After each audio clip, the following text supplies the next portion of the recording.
Hozirxon ishlar yaxshi ketyapti-yana. O'z bemalol boshqaryapsan-ekan. Ko'rib xursand bo'ldim. Rahmat aka. Uka, men bozorga o'tib kelaman. Bo'ldi aka. Ke, qiziq ish bo'ldi. Nima? Boshimdan anchadan beri kiymayotgandim. Cho'ntagimga qo'lim bir solsam $100 pul chiqib qolsa. Voy, maza yo'q, yaxshi. Mayli uka. Oybe, nima nimaga? O'tiribmi? O'zimiz şey bor-ku. Qo'lini cho'ntagiga bir tikkan ekan, $1000 pul chiqibdi uka. Yo'q, yomon bo'pti. Ama gap oramizda qolsin uka, birovga aytma. Hop aka. Ya Ahror aka, nima gap? Suyimsiz aka, telefoningizga kirishib turibdi aka. O'zimizda şey bor-ku.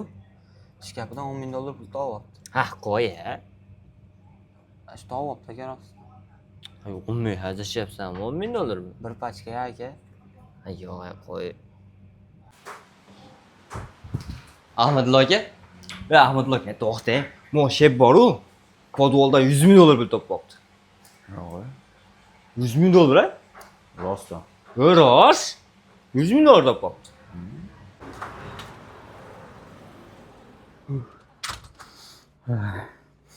Ana, Sardor akam kelyapti. 1 so'mga bu olgan demaganmidim men sizlarga. Ana. Ajomas. Mashinani ham yangilab bersa.